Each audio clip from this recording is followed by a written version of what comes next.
Kevin Olson, KitFox STI out in California. So I'm just gonna document where I am at this point in my build. I'm building a KitFox Series 7 STI, and as of right now I have installed, I'm gluing up the streamlined fairings, but I just thought I'd give a quick overview of the build process so far, because I'm probably not going to be posting videos on a regular basis, but I am recording most of the steps. By no means is this a tutorial or how-to. This is strictly for documentation purposes. I just need a way to organize and put all of my video and photos in one place. So I am on the EAA's builder website, but they only allow uploading of photos, no video. So I'm going to use YouTube to document the remainder. So I took delivery, I think it was like October 23rd, October 28th, 2021. I took delivery of my kit from KitFox and did my inventory right away. And I didn't start my build until December 1st. Brian, Experimental Aircraft Channel, posted a builder 30-day builders challenge, and that was the best motivation for me to get started on this. So I'm just going to kind of give a quick overview of what I've done to date, and that'll kind of hopefully have me up to speed. So as of today, I mean, I've jumped around a little bit just because there are some parts that are back ordered, but I am gluing up. I just finished gluing up. I haven't signed off just because I haven't sanded it, but the vertical streamlined fairing, and I'm gluing up a balsa cap, which I'm going to have to shape and take down. And I've already cut out and made all the modifications for my rudder. And that is what I'm going to glue up this afternoon, and make this cap and glue it up as well. So be pretty close to being able to cover my horizontal stabilizer, my elevator, and my rudder. I do want to run a light, so I don't know if I'll be ready for the rudder just yet, but that's kind of where I'm at in the manual of what I've accomplished to date. So here is just a quick walk around of my KitFox. So I did choose red powder coat. That kind of locks in my color choices. Obviously the first thing you do when you after you've done your inventory, here I'll start from the back actually, is you do I have the streamlined option. So you're gonna do your horizontal stabilizer, your elevator, glue up all of the streamlined spars, the reinforcements, tips, and that is kind of the first step in the process. And then you kind of get into the cockpit. I've just got a mocked up little sample of what I want to do, but the controls are all installed and finished. Seat is not, it's been cut out, it's not installed, I haven't bolted it down yet.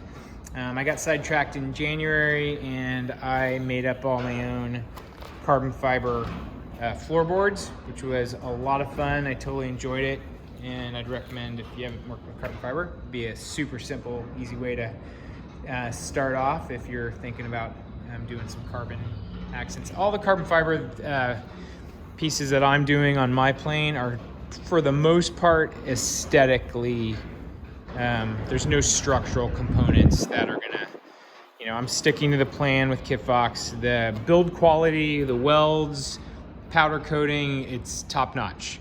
So I'm really impressed with the quality of the craftsmanship by KitFox.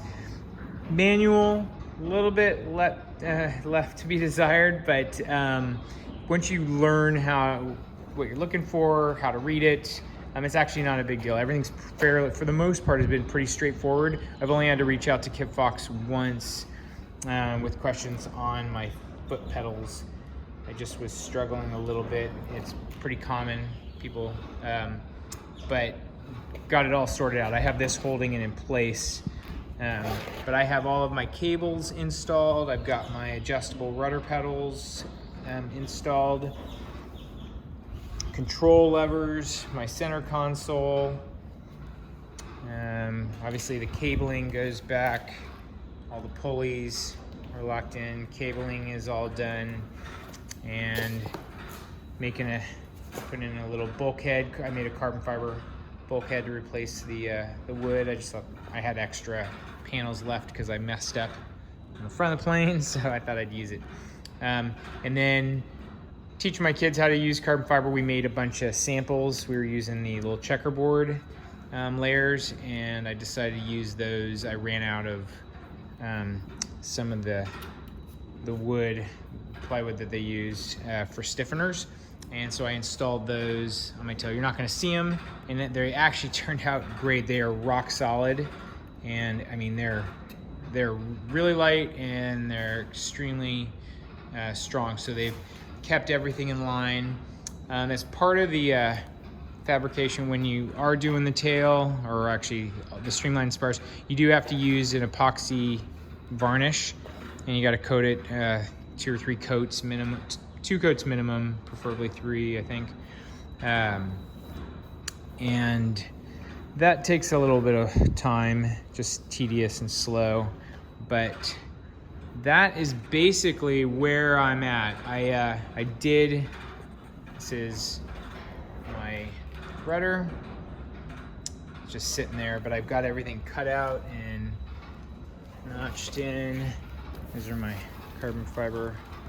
Let me see if I can show off the cutouts there. So you have to do, there you go. Don't want to break it. That's the rudder. I do have my engine. Rotax 915 is what I elected to go with, and I went with a ground adjustable Duke propeller. So I chose a 4-blade just because I like the way it looks. It probably won't perform as well as 3-blade, but I'm gonna give it a go. Hopefully that wasn't an expensive mistake. At some point when I finish this, I'll do some testing, make sure I can get up to the appropriate RPMs. Alaska Bush wheels, Behringer wheels. My wheels and brakes were all back ordered for months, and I wanted to start working on some stuff, and I was always thinking about getting the Behringer. So I had originally planned to go with an Airmaster, and it was back ordered, and the money I saved on the ground adjustable prop, I decided to upgrade and get some wheels. So just finished painting them, just messing around in between while stuff is drying. I was just painting up my wheels. I don't know, they look pretty good. It comes off really easily, so if it's a little gaudy or too much, I'll just take the paint off. So I did buy the rubber stick-on version from Airframes Alaska, and I just thought I wanted to try the paint pens, and I'm pretty happy with how they turned out. So that is there. My wings, quick build wing kit. So this is how they were delivered from Brandon and Heather at KitFox. Came out of the trailer. I obviously built the stand in preparation for these. I've still got to build a rotisserie for my wings, but right now I don't have my lift struts. That is the one last thing that is back ordered. My cowlings and gas tanks are literally en route, so I should have those hopefully in the next week or so. Those are my doors and part of the wing element. So building it, I built an 8-foot table. This thing's been just amazing having that work surface. And the stand, I did have my KitFox mounted on 2 engine stands. One of them's in the back there behind the chair, and I could move it around, and I'll throw it back on at some point, so I could rotate it. So when does come time to cover the fuselage, I've got that all dialed in.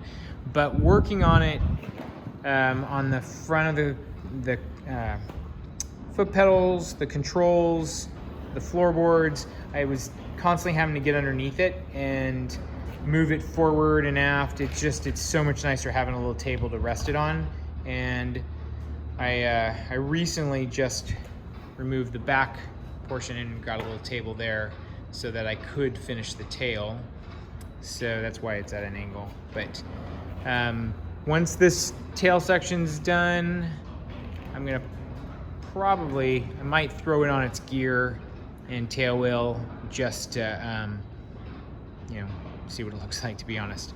So that is basically it.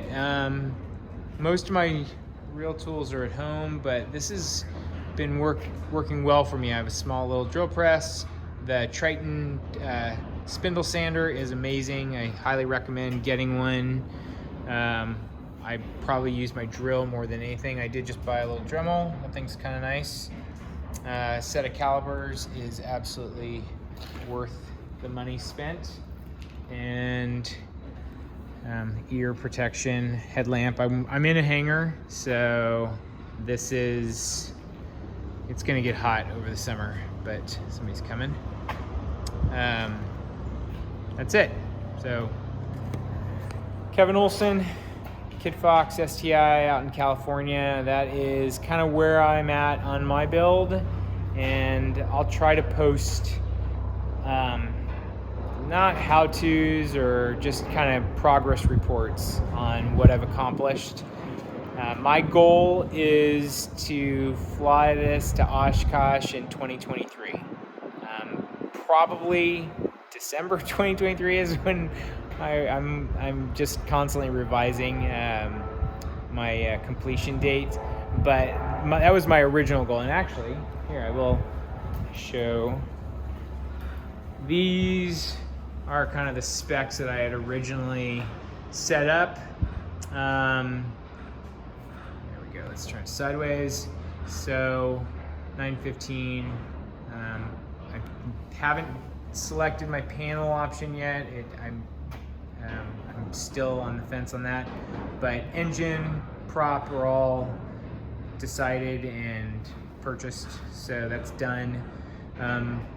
Ultimately, if I could keep this under 925 pounds, so gross weight 1550, useful load, pilot, passenger, fuel, baggage.